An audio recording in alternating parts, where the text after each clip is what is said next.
Maghanda na kayo mga ka-Serene. Ipakikita sa atin ni Kay ang kanyang journey, puno ng emosyon, hindi inaasahang twists, at mga hakbang patungo sa isang bagong simula. So, let's start this ride. And I hope this story resonates with all of you. Ako nga po pala si Kay, isang tomboy. Hindi ako yung tipong tomboy na takaw pansin. Hindi ako matangkad o may malalaking muscles, pero may angking charm din ako. Marami sa mga kilala ko, mas gusto akong tawaging macho.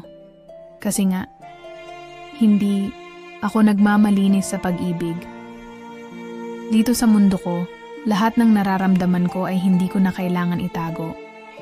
Wala akong pakialam kung may mga taong hindi matanggap ito, pero ang hirap pa rin kasi hanggang ngayon, may mga pagkakataon na hindi ko alam kung sino talaga ang dapat sa akin. May girlfriend ako, si Mitch. Si Mitch, maganda at matalino.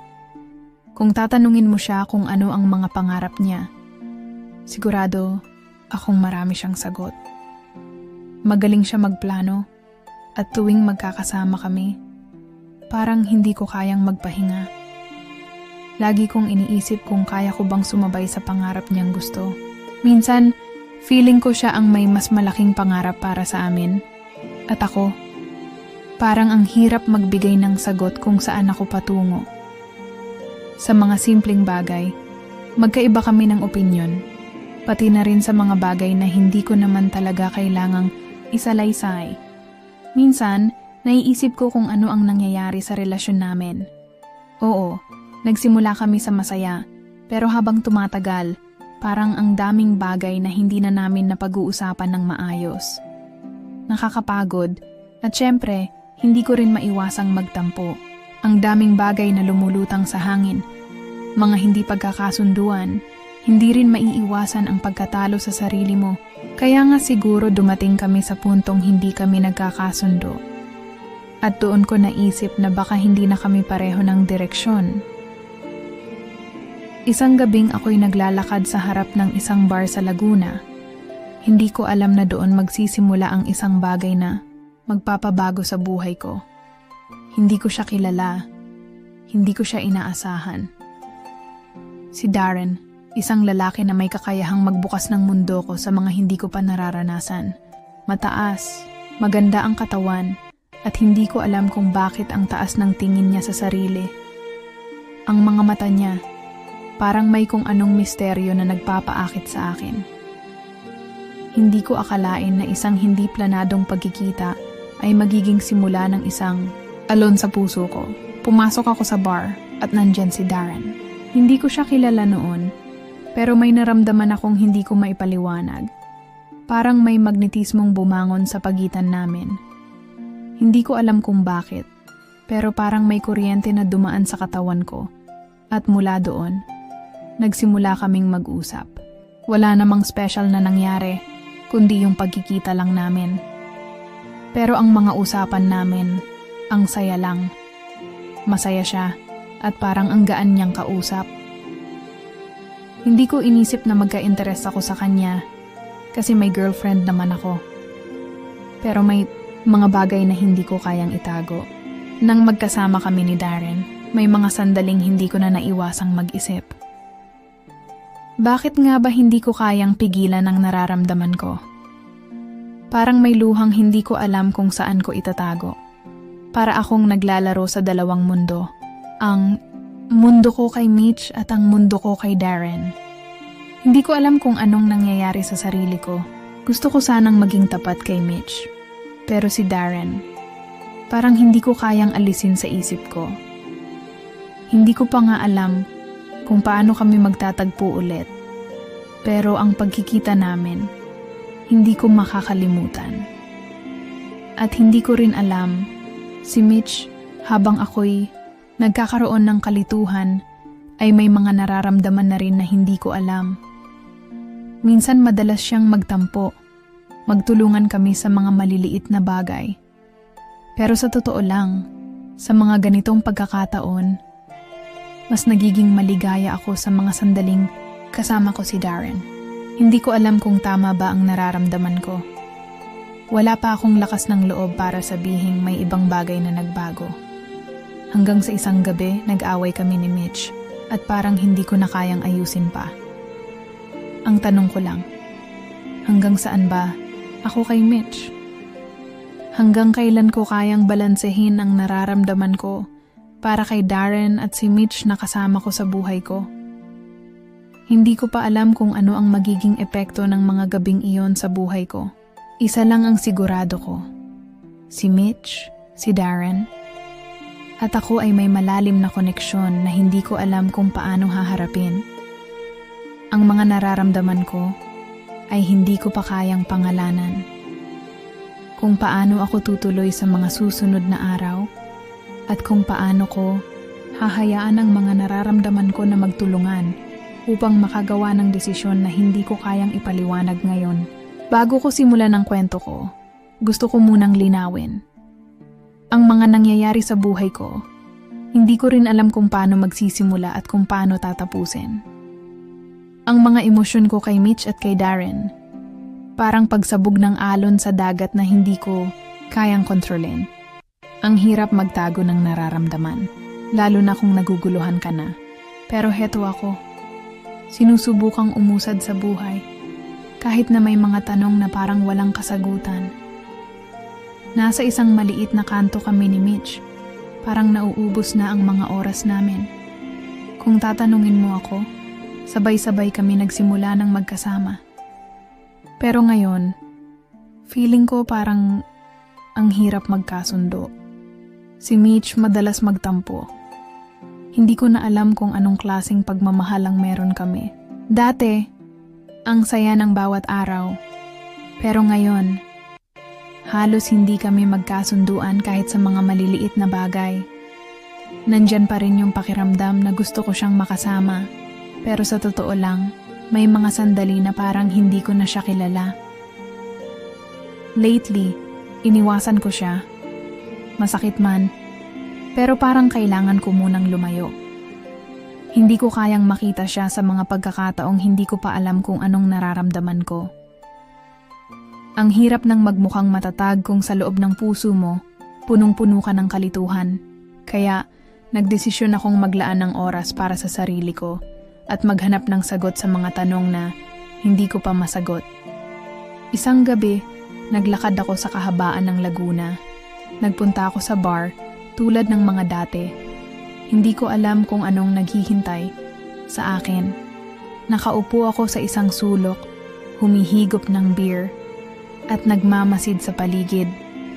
Sa kalagitnaan ng kalamigan ng hangin at tunog ng mga tao, hindi ko alam kung saan patungo ang mga damdamin ko. Bago ko pa nga matanaw si Darren, naisip ko na sana may makausap akong hindi ko kailangang i-pretend. Saka ko lang siya nakita, si Darren. Parang ang saya niyang tingnan. Hindi ko alam kung bakit parang ang dali niyang kausap. Hindi ko na kayang baliwalain siya. Hi! Ang bati niya. Malumanay ang boses. Hi! Sagot ko. Hindi ko na alam kung anong sasabihin. Medyo nagmukha kang malungkot. Hindi ka ba masaya? Tanong niya. Hindi ko siya sinagot agad. Parang ang bigat ng dibdib ko. Hindi ko pa rin matanggap ang nangyari sa amin ni Mitch. Pero hindi ko na kayang magpanggap na okay lang ako. Kaya nagdesisyon ako magsalita. Sa totoo lang, magulo, sagot ko. May mga bagay na hindi ko alam kung paano ayusin. At hindi ko alam kung anong mangyayari sa amin.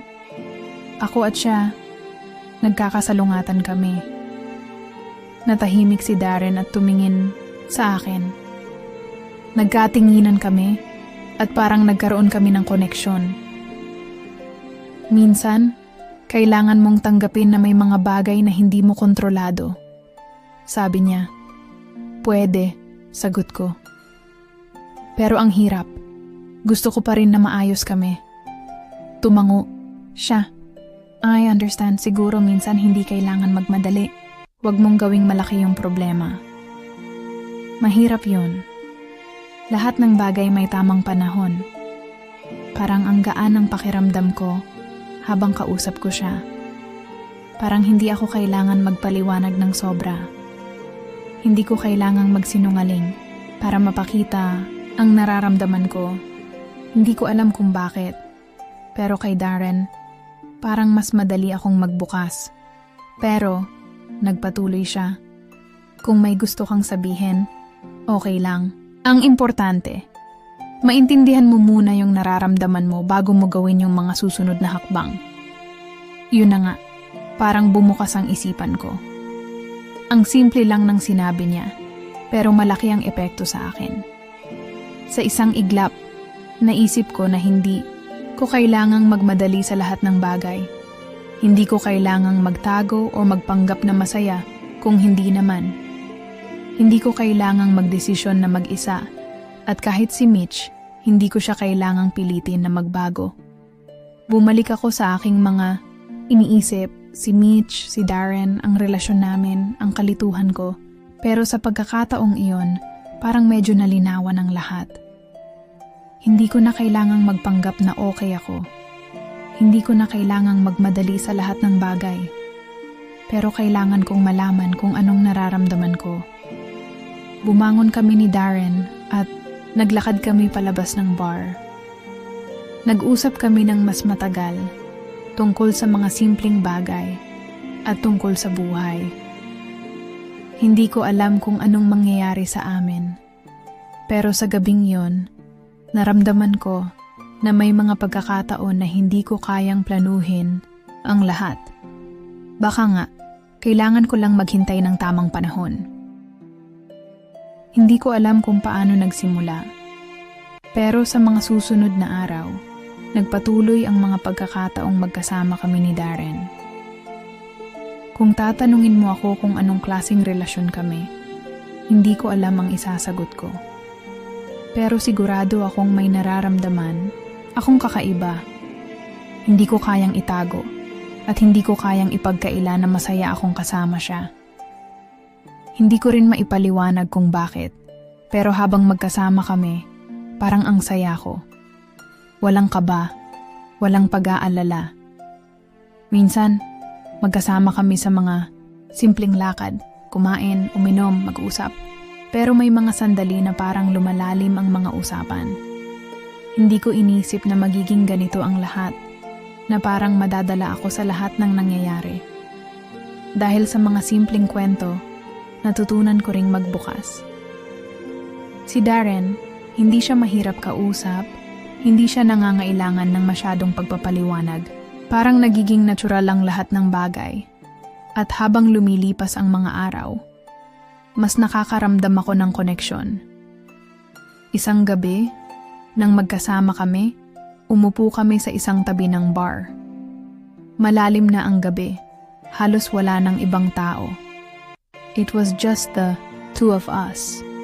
Nagkwentuhan kami ng tungkol sa buhay, mga pangarap, at syempre, ang mga bagay na hindi ko pa kayang ipaliwanag. May mga sandali na tahimik lang kami, pero parang hindi ko nararamdaman yung malamig na pagitan. Sa pagkakataong iyon, parang ang saya ko lang. Bakit parang hindi ko kayang iwanan ka, Kaye? Tanong ni Darren na may seryosong tono. Napalunok ako. Hindi ko alam, sagot ko habang tinitingnan siya sa mata. Siguro dahil hindi ko pa rin alam kung anong nararamdaman ko. Hindi ko alam kung ano ang nangyayari sa amin. Alam mo, Kay, patuloy siya. Minsan, hindi mo na kailangan malaman lahat ng sagot. Ang mahalaga, nararamdaman mo. May mga pagkakataon na parang ako lang ang may mga tanong. Si Darren, parang tahimik lang. Pero alam niyang may kailangan akong pag-usapan. Hindi ko alam kung paano. Pero para siyang may kakayahan na magpatahimik sa puso ko. At sa mga sandaling iyon, hindi ko na rin kayang balewalain kung anong nararamdaman ko. Ilang oras ang lumipas. At nang magtapos ang usapan namin, nagpa siya kaming maglakad-lakad sa gilid ng baybayin.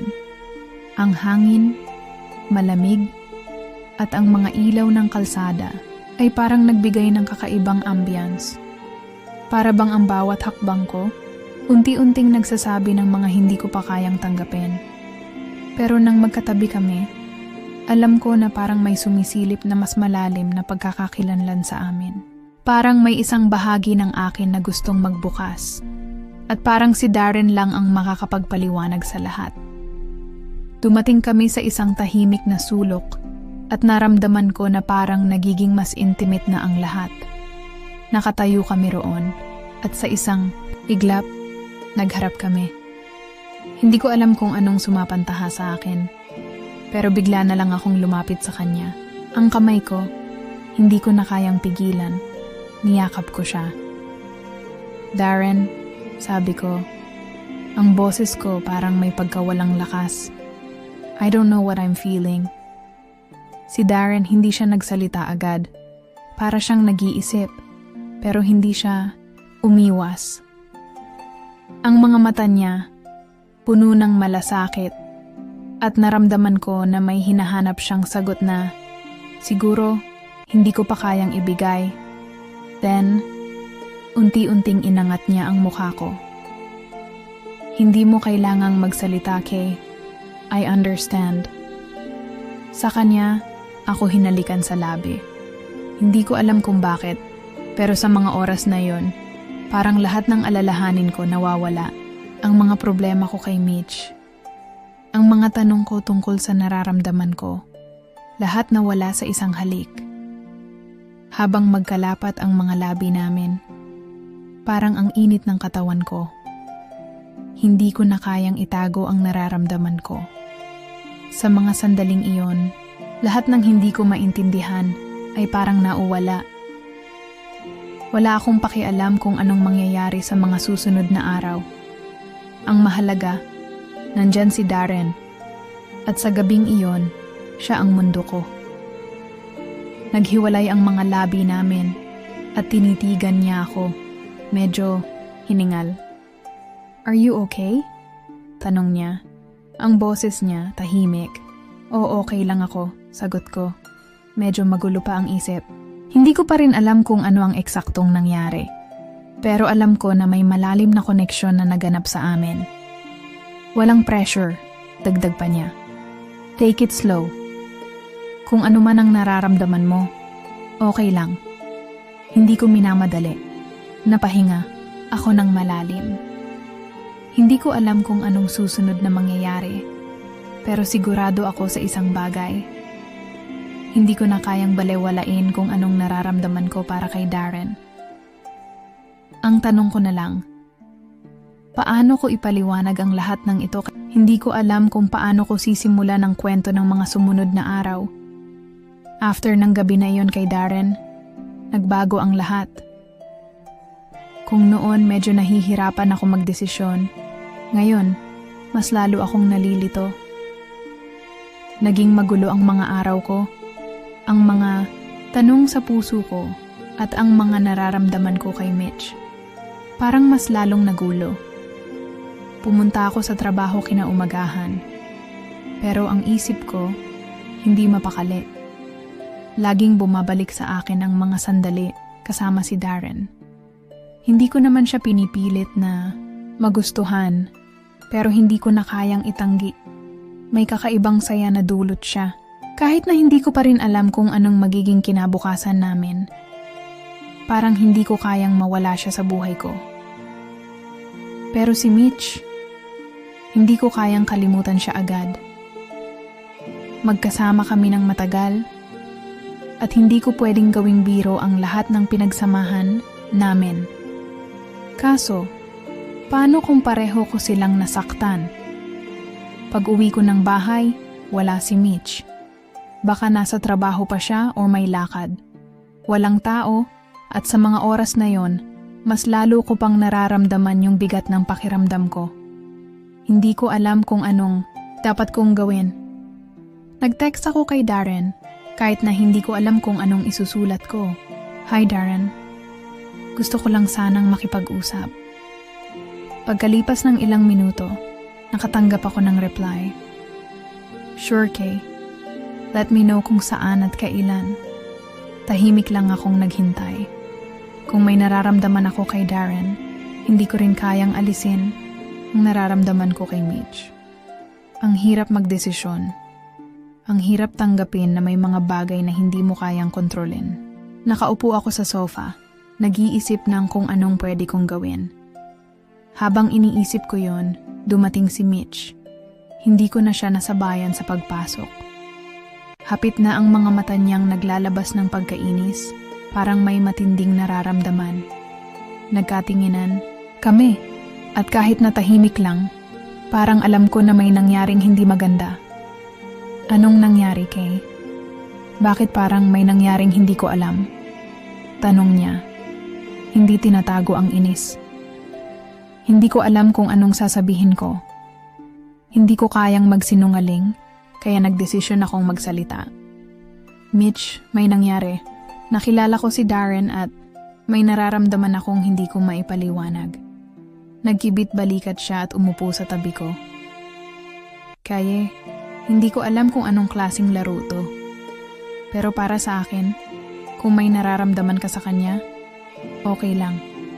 Hindi ko kaya maging bahagi ng gulong ito. Dahil sa mga salitang yon, parang ang bigat ng puso ko. Hindi ko siya masisisi, pero bakit parang siya pa ang may galit? Hindi ko kayang itago ang nararamdaman ko. At hindi ko rin kayang baliwalain si Mitch, na mahal ko pa rin. Pero si Darren, parang hindi ko kayang mawala. Lahat ng nararamdaman ko, parang komplikado na. Naramdaman ko ang paghihirap ni Mitch at naisip ko kung anong klase ng pagmamahal ang meron kami. Kung hindi na kami magkasundo, siguro nga kailangan na naming magdesisyon. Pero bakit hindi ko kayang bitiwan si Darren? Bakit parang may naiwan sa akin na hindi ko kayang ipaliwanag? 1 linggo ang lumipas at naging magulo na ang lahat. Nakatanggap ako ng message kay Darren. Kay, gusto ko lang sanang makipag-usap. May mga bagay tayo na kailangan klaruhin.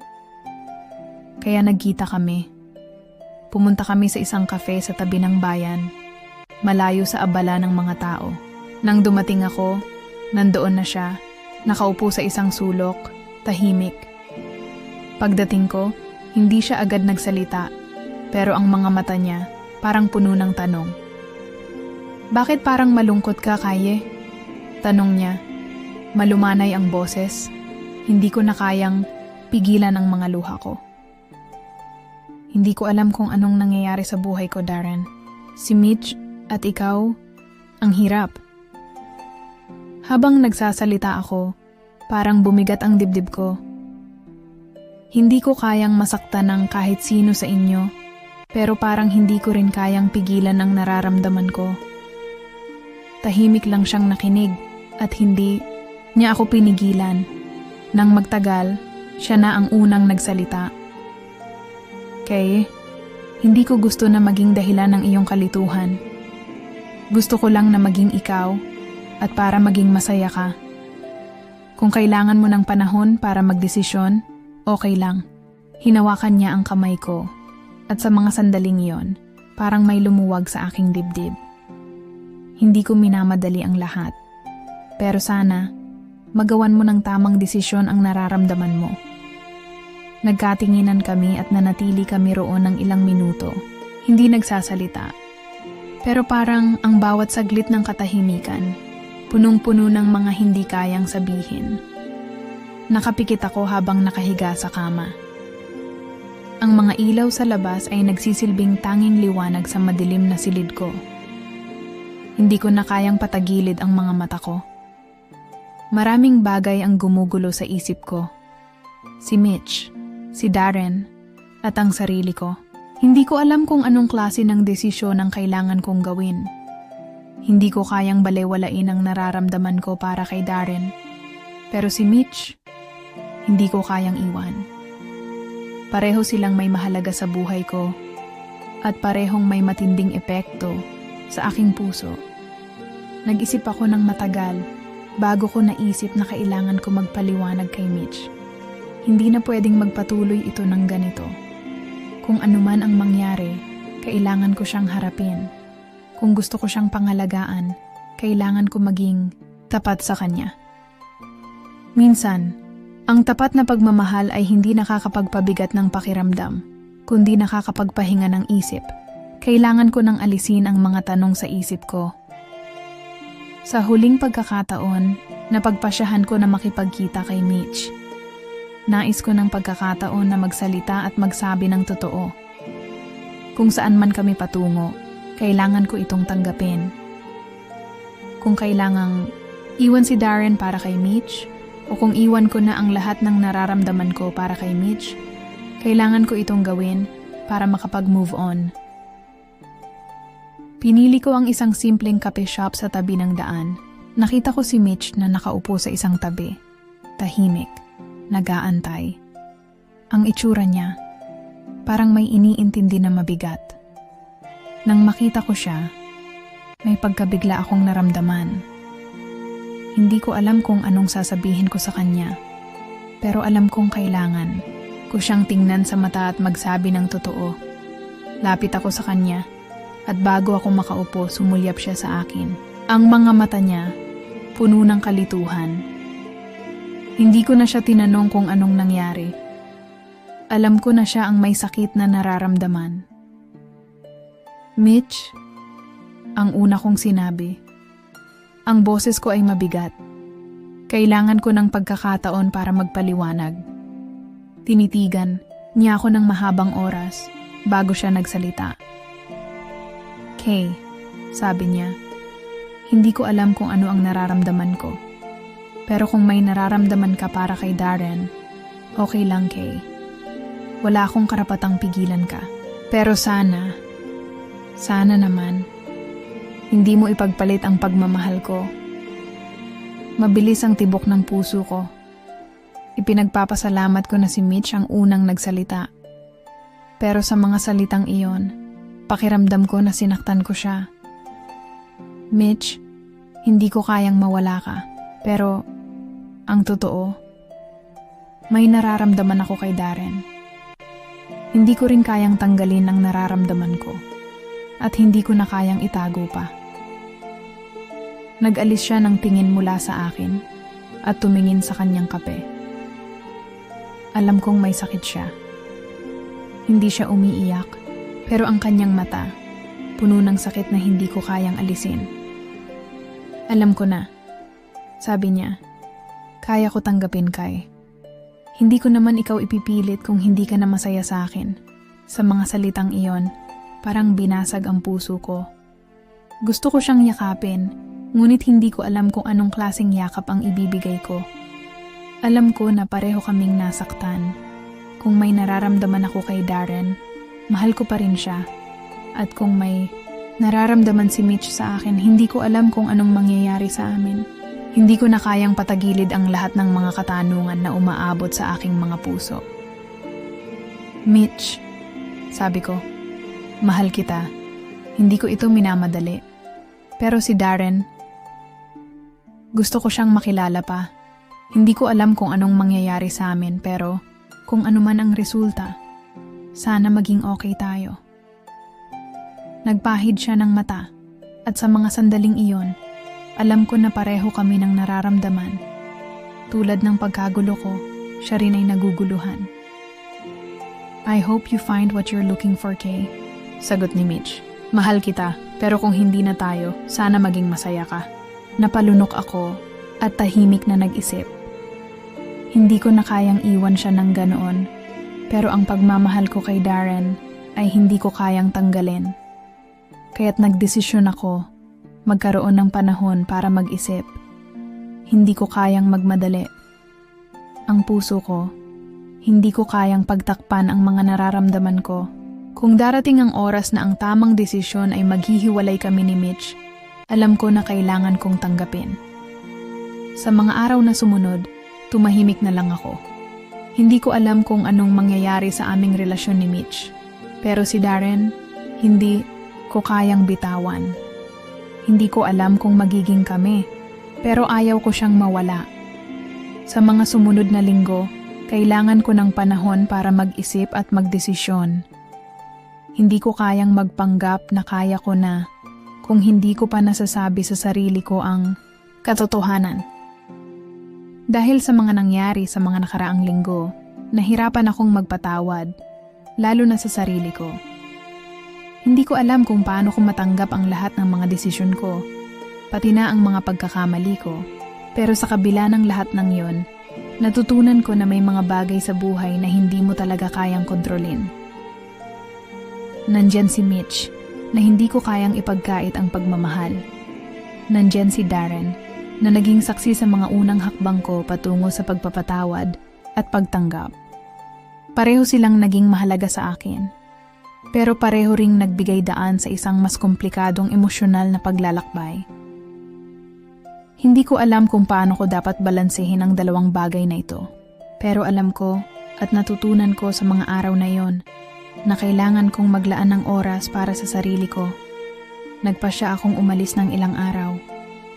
Kailangan ko ng katahimikan. Pumunta ako sa isang maliit na beach sa Batangas. Isang lugar na alam kong makakatulong sa akin mag-isip. Isang araw ng tahimik na pagmumuni-muni. Ang hangin mula sa dagat ay malakas. Ang mga alon ay parang nagsasabing, may mga bagay sa buhay na hindi mo kayang pigilan. Pinilit kong lumabas sa aking comfort zone at naglakad sa dalampasigan. Iniisip kung paano ako makakapagsimula muli. Dumating si Darren sa isip ko. Sa lahat ng tao na nakilala ko, siya ang naging gabay ko sa mga desisyon ko. Hindi ko maipaliwanag kung paano siya naging malaking bahagi ng buhay ko.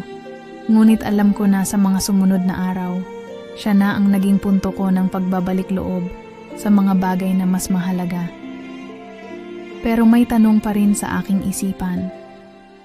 Kaya ko bang iwanan si Mitch? Nakaupo ako sa ilalim ng isang puno, hawak ang cellphone ko. Nag-text ako kay Mitch. Mitchell, gusto ko sanang mag-usap. Gusto ko lang nalinawin ang mga bagay. Hindi ko kayang magpatuloy na hindi malinaw sa atin ang mga nararamdaman. Dumaan ang ilang minuto bago siya nag-reply.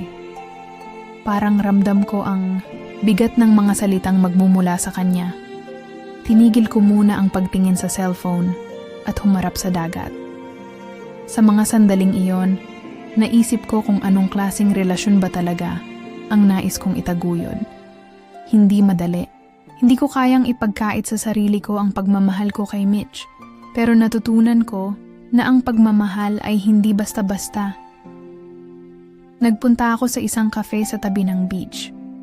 Binasa ko ang reply ni Mitch. Ang mensahe niya ay puno ng pag-unawa. Ngunit ramdam ko ang sakit. Kaya, hindi ko kayang pilitin ka. Kung ano man ang nararamdaman mo, tinatanggap ko. Sa mga salitang yon, naisip ko na baka ito na ang simula ng pagpapatawad ko sa sarili ko. Kailangan ko talagang tanggapin na may mga bagay na hindi ko kayang kontrolin, tulad ng nararamdaman ko. Natutunan kong walang kasalanan ang pagmamahal ko sa dalawa. Ngunit kasalanan ko kung hindi ko kayang magpatawad, lalo na sa sarili ko. Habang nag-iisip ako, natutunan ko na hindi lahat ng bagay ay may mabilis na solusyon. Hindi ko kayang kontrolin ang mga nararamdaman ko at hindi ko kayang pilitin ang mga tao sa paligid ko na magbago. Kailangan kong tanggapin na ang buhay ay may mga hakbang na kailangan pagdaanan bago makuha ang tamang sagot. Darren, text ko sa kanya, gusto ko sanang magpasalamat sa lahat ng mga tinulungan mo ako. Hindi ko kayang magmadali sa mga desisyon ko.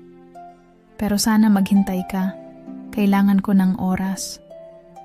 Bumalik ang mensahe niya sa loob ng ilang minuto. Okay lang, Kay. Wala akong madali ang hinihingi sa iyo. Kung ano man ang kailangan mong gawin para sa sarili mo, susuportahan kita. Matapos basahin ang mensahe ni Darren, natutunan ko na ang mahalaga ay hindi kung anong klase ng relasyon ang mayroon ako sa kanila, kundi ang kung paano ko matutunan ang magpatawad at mag-move on. Hindi ko kayang kontrolin ang nararamdaman ko, pero kaya ko namang kontrolin kung paano ko tatanggapin ang mga nangyari. Tumayo ako mula sa mesa at naglakad sa tabing dagat. Ang mga alon ay patuloy na dumadapo sa buhangin at naramdaman ko ang bawat patak ng ulan. May mga bagay na hindi ko kayang ipaliwanag, pero natutunan ko na tanggapin ang mga ito. Ang mga pagkatalo, ang mga pagkakamali, at ang mga pagdududa. Nasa harap ko ang dagat, at sa mga sandaling iyon, naramdaman ko ang kalayaan. Hindi ko pa alam ang susunod na hakbang, pero natutunan ko na ang unang hakbang ay ang pagtanggap. Hindi ko kayang pigilan ang aking nararamdaman, ngunit kayang-kaya kong tanggapin ito. Ang araw ay sumikat at sa bawat sinag ng araw na tumama sa aking mukha, parang may bago na namang umaga na nagsimula para sa akin. Nandyan si Darren at nandyan pa rin si Mitch. Para akong naipit sa pagitan ng dalawang mundo. Isang mundo na puno ng mga tanong at isang mundo na puno ng mga sagot na hindi ko pa kayang tanggapin. Pumunta ako sa trabaho at ang bawat hakbang ko ay parang may bigat na dala. Hindi ko pa rin kayang harapin ang katotohanan tungkol sa mga nararamdaman ko. Si Mitch, na sa kabila ng lahat ng nangyari, hindi ko kayang iwan. At si Darren, na may kakaibang epekto sa puso ko, hindi ko kayang takasan. Minsan, may mga pagkakataon na dumadaan lang ang oras at ang mga desisyon ay nahulog na lang ng kusa. Pero sa araw na ito, kailangan kong magdesisyon. Hindi ko kayang magpatuloy na ganito. Kailangan ko nang tapusin ang lahat ng ito. Kailangan kong harapin ang mga kahihinatnan ng mga desisyon ko. Habang naglalakad ako pa uwi, may isang tawag na pumasok sa aking cellphone. Ang pangalan na nakalagay sa screen ay si Mitch. Hindi ko alam kung anong sasabihin ko, pero alam ko na kailangan ko siyang pagbigyan. Kaya't sinagot ko ang tawag. "Hello Mitch," sabi ko. Ang boses ko ay puno ng kabiguan. "Kumusta ka na?" "Mitch, hindi ko alam kung anong nangyari sa atin, pero hindi ko kayang mawalan ka," sagot ni Mitch. "Hindi ko alam kung anong nangyari sa relasyon natin, pero gusto ko pa rin mag-ayos tayo." Bumagsak ang mga luha ko. Hindi ko kayang pigilan ang sakit na nararamdaman ko. Si Mitch, siya ang nagbigay sa akin ng pag-ibig na matagal ko nang hinahanap. Hindi ko kayang itanggi na mahal ko siya.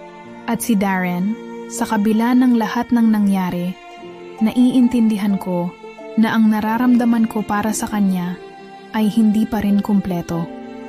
Gusto ko ng pagkakataon upang magpatawad at magpatuloy. "Mitch," sabi ko, "mamahalin kita, pero kailangan kong pag-isipan ang mga bagay-bagay. Hindi ko kayang magmadali sa lahat ng ito.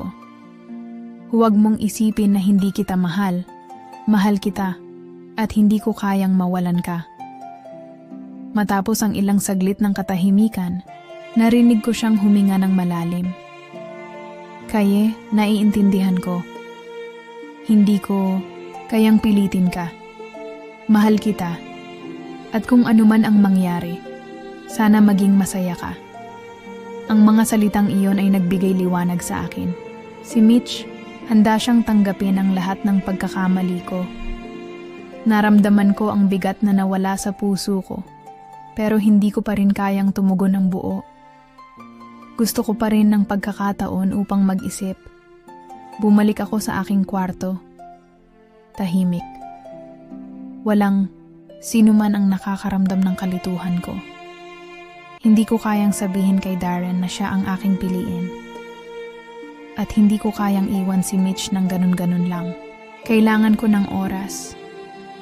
Pagkaraan ng ilang araw, nagkaroon ako ng lakas ng loob upang magsabi ng totoo kay Darren. Kailangan kong maging tapat. Hindi ko kayang magpatuloy ng may mga tinatagong emosyon. Kailangan ko magpatawad, hindi lang kay Mitch, kundi pati na rin sa sarili ko. Nagkita kami ni Darren sa isang cafe na kami lang dalawa. Nang makita ko siya, nagkalakas loob ako. Darren, sabi ko, kailangan kong magpatawad. Kailangan ko ring harapin si Mitch. Hindi ko kayang magtago, pa. Gusto ko ng pagkakataon para mag-usap tayong tatlo. At sana, matutunan ko na magpatawad sa sarili ko. Hindi ko inaasahan ang sagot ni Darren. Kay, naiintindihan ko. Hindi ko kayang pilitin ka. Kung ano man ang desisyon mo, magiging okay lang ako. Gusto ko lang na maging masaya ka. Sa mga salitang iyon, nagbukas sa akin ang daan upang maging tapat sa sarili ko. Hindi ko kayang magtago pa. Hindi ko kayang iwasan ang mga nararamdaman ko. Gusto ko ng pagkakataon upang magpatawad at magpatuloy. Nagpasya ako. Ang buhay ko ay nasa mga kamay ko. Hindi ko kayang gawing biro ang lahat ng ito. Si Mitch, si Darren, at ang aking sarili, lahat kami ay may lugar sa buhay ko. Hindi ko kayang pabayaan ang isa at hindi ko kayang pilitin ang isa. Kailangan ko lang magpatawad, mag-move on, at magdesisyon ng buo. Nasa isang tagpo ng katahimikan ako ngayon. Matapos ang mga linggong puno ng kalituhan at mga tanong, natutunan ko na tanggapin ang mga bagay-bagay. Ang mga desisyon ay hindi madali, at hindi rin lahat ng tao ay makakapili ng tamang daan sa tamang oras. Minsan, ang kailangan lang ay maglaan ng oras para mag-isip at matutunan kung paano magpatawad, lalo na sa sarili. Dahil kay Darren at Mitch, natutunan ko na hindi lahat ng pagmamahal ay pareho. Magkaibang klase ng pagmamahal, magkaibang uri ng relasyon, at magkaibang uri ng paghihirap. At sa mga araw na iyon, natutunan ko na kailangan kong maging tapat sa aking sarili at sa mga tao sa paligid ko. Hindi ko kayang magtago at hindi ko kayang magpatuloy sa isang relasyon na puno ng hindi pagkakaintindihan. Nagkaroon kami ni Mitch ng pagkakataon para mag-usap. Hindi ko akalain na darating pa ang araw na magkakaroon kami ng ganitong seryosong pag-uusap. Nasa isang maliit na cafe kami at ang tanging ingay na maririnig ay ang tunog ng mga tasa at ang mahihinang usapan ng iba pang mga tao. Mitch, kailangan kong sabihin sa iyo ng tapat. Sabi ko habang tinitingnan siya. Hindi ko kayang magpatuloy na hindi malinaw sa atin ang mga bagay-bagay. Mahal kita, Mitch. Pero may mga bagay na hindi ko kayang baguhin. Kailangan ko ng oras para magdesisyon kung ano ang tunay kong gusto. Alam ko, Kay, sagot ni Mitch. Ang mga mata niya ay malalim at puno ng lungkot. Hindi ko kayang pilitin ka, pero sana balang araw, magkaayos tayo. Doon ko na lamang na ang pagmamahal pala ay hindi basta-basta. Hindi lang ito tungkol sa kung sino ang unang nagbigay, kundi kung sino ang handang maghintay at magsakripisyo. Si Mitch, sa kabila ng lahat ng nangyari, ay hindi tumigil sa pagmamahal sa akin. Sa kabilang banda, si Darren, hindi ko rin siya kayang gawing pangalawa lang. Si Darren ay naging tulay sa aking mga pagpapasya, ngunit sa mga huling linggo, natutunan ko na hindi ko kayang magmadali. Hindi ko kayang ipagpalit ang isang tao na matagal ko nang kasama sa isang bagay na hindi pa buo. Nang matapos ang usapan, namin ni Mitch naglakad ako pa uwi. Ramdam ko ang bigat ng aking mga desisyon, pero hindi ko kayang magpatuloy na may mga tanong sa aking puso. Ang lahat ng nararamdaman ko ay nagbukas ng pinto para sa isang bagong simula. Habang naglalakad ako sa kahabaan ng kalsada, nakatanggap ako ng text mula kay Darren. Nandyan pa siya, handang maghintay, ngunit alam ko na kailangan kong maging tapat sa kanya. Hindi ko kayang magbigay ng ilusyon. Darren, gusto ko lang sanang magpasalamat sa lahat ng naitulong mo sa akin. Pero ngayon, hindi ko pa kayang magdesisyon kung anong mangyayari sa atin. Gusto ko lang maging tapat sa iyo. Habang nagtatype ako ng mensahe, naramdaman ko ang kabigatan ng bawat salita. Si Darren, handang maghintay, pero alam ko na kailangan niyang malaman ang lahat ng nararamdaman ko. Hindi ko kayang magbigay ng pag-asa kung hindi ko rin kayang tapusin ang nakaraan ko. Okay lang, Kay. Alam ko kung ano ang nararamdaman mo. Walang pressure. Kung ano man ang magiging desisyon mo, nandito lang ako. Sa mga salitang iyon, naramdaman ko ang kabigatan na napawi. Si Darren ay isang taong hindi nagmamadali. At sa mga salitang iyon, naisip ko na hindi ko kailangang magmadali. Kailangan ko lamang ng tamang oras upang magdesisyon. Matapos ang lahat ng iyon, nagsimula akong mag-isip kung ano ang susunod na hakbang. Hindi ko kayang ipagpalit ang mga taon ng pagsasama ko kay Mitch. Ngunit hindi ko rin kayang iwaksi ang mga nararamdaman ko kay Darren. Sa mga sumunod na linggo, nagsimula akong maglaan ng oras para sa sarili ko. Hindi ko kayang magpatawad agad at hindi ko kayang magbigay ng mga sagot na hindi ko pa kayang sagutin. Nais ko lamang magtulungan, magpatuloy sa mga araw na walang takot at magpatawad sa aking sarili. Hindi ko pa rin alam kung anong mangyayari, pero natutunan ko na hindi ko kayang itulak ang mga bagay ng hindi handa, kaya't sa mga sumunod na araw, nagsimula akong magtulungan sa sarili ko. Huwag magmadali at hayaan ang mga sagot na dumating sa tamang oras. Ang kwento ko ay hindi pa tapos. Ngunit natutunan ko na kahit ang mga pinakamahirap na desisyon ay may magandang dahilan.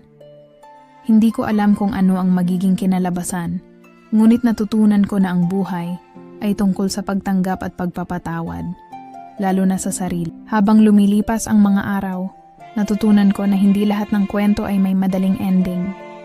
Minsan, ang mga desisyon na kailangan mong gawin ay hindi palaging madali, at ang pinakamahalaga, hindi mo palaging alam kung anong mangyayari sa hinaharap. Pero natutunan ko na sa kabila ng lahat ng kalituhan, may mga bagay na hindi mo kayang ipagpaliban, tulad ng pagpapatawad at pagharap sa sarili mong katotohanan. Muling nagkita kami ni Mitch. Pagkatapos ng ilang linggong distansya, nakatanggap ako ng tawag mula sa kanya. Kay, gusto ko lang sanang mag-usap, ang sabi niya sa kabilang linya. Sa boses pa lang niya, ramdam ko na may mga bagay siyang nais iparating. Kailangan ko siyang pakinggan. Kailangan namin magkausap. Nagkita kami sa isang park sa Laguna, isang lugar na naging saksi sa mga masasayang araw namin.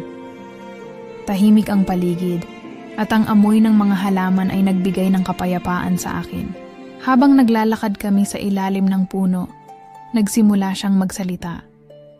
Kay, sabi ni Mitch, alam kong maraming nangyari sa atin at hindi ko kayang itago ang nararamdaman ko. Mahal pa rin kita. Ngunit alam ko rin na kailangan mo ng oras at hindi ko kayang magpumilit. Ramdam ko ang bigat ng kanyang mga salita. Hindi ko na kayang magsinungaling sa kanya. Ang pagmamahal ko kay Mitch ay hindi mawawala agad. Pero sa mga nakaraang linggo, natutunan ko na hindi ko kayang magpatuloy nang hindi ko rin kilala ang sarili ko ng buo. Hindi ko kayang laging maging dalawa ang puso ko para kay Mitch at kay Darren. Hindi ko kayang magpatuloy nang hindi malinaw sa akin kung anong gusto ko. Sagot ko sa kanya, mahal kita, Mitch. Pero kailangan kong malaman kung ano ang susunod na hakbang ko. Hindi ko kayang itago pa ang nararamdaman ko. May mga bagay akong hindi kayang kontrolin at may mga tao sa buhay ko na hindi ko kayang itapon. Alam ko. Kay, sagot ni Mitch. Ang mga mata niya ay puno ng pagkakaintindi. Hindi ko kayang itulak ka. Pero sana, pagdating ng panahon, kung ano man ang desisyon mo, magiging masaya ka. Nagsimula akong mag-isip ng mas malalim. Hindi ko kayang magmadali sa mga desisyon at hindi ko kayang maging selfish. Pero isang bagay ang sigurado. Kailangan ko ng pagpapatawad. Kailangan ko ng tunay na pagpapatawad sa sarili ko upang magpatuloy. Sa sumunod na linggo, Nagdesisyon akong makipagkita kay Darren. Siya ang taong naging gabay ko sa lahat ng kalituhan. Hindi ko kayang itago pa ang nararamdaman ko at alam kong dapat kong iparating sa kanya ang totoo. Nagkita kami sa isang kafe na hindi kalayuan sa aming mga trabaho. Umupo kami at sabay kaming nag-order ng kape. Ang mga mata ni Darren ay puno ng pag-aalala, ngunit may konting ngiti na nagsasabing handa siya sa kung anuman ang susunod. Darren, gusto ko sanang magpasalamat sa lahat ng naging suporta mo sa akin, sabi ko habang hinawakan ang tasa ng kape. Natutunan ko sa mga nakaraang linggo na may mga bagay na hindi ko kayang itulak, hindi ko kayang magmadali. Ngunit sa mga desisyon ko, gusto ko sanang maging tapat sa'yo. Nag-abot kami ng mga tingin. Hindi ko pa kayang sabihin kung anong desisyon ang aking gagawin. Pero sa mga salitang iyon, naramdaman kong nagsimula nang magbukas ang mga pinto para sa mga bagong simula. Okay? Langkay, sabi ni Darren. Hindi ko kayang pilitin ka. Gusto ko lang na magpatuloy ka sa kung ano man ang magpapasaya sa iyo. Kung ikaw ay masaya, magiging masaya na rin ako. Naramdaman ko ang kagaanan sa mga salita ni Darren. Alam ko na hindi lahat ng mga desisyon ay may mabilis na sagot at ang buhay ay hindi palaging may isang linya ng kwento. Kaya't iniisip ko na lang, kung ano man ang mangyari, ang pinakamahalaga ay ang makamtan ko ang tunay na kaligayahan ko nang hindi ako nagmamadali. Pagkatapos ng ilang linggo, natutunan ko na magpatawad sa aking sarili. Natutunan ko na ang pagmamahal ay hindi lamang tungkol sa kung sino ang pipiliin, kundi kung paano ko tatanggapin ang lahat ng nangyari sa aking buhay. Minsan, kailangan mo lang maglaan ng oras para sa sarili mo upang matutunan mong tanggapin ang iyong mga pagkakamali at magpatuloy. Hindi ko alam kung anong mangyayari sa hinaharap, pero natutunan kong yakapin ang bagong simula. Ang kwento ko ay hindi pa tapos, pero natutunan kong yakapin ang bawat hakbang ng buhay. Hindi ko alam kung anong mga susunod na kabanata ang magaganap, pero natutunan kong magpatawad at mag-move on. Bagong simula, bagong pag-asa. Ayan, mga ka-Sirene, natapos na naman ang isang kwento ng pag-ibig, pagkatalo, at muling pagbangon.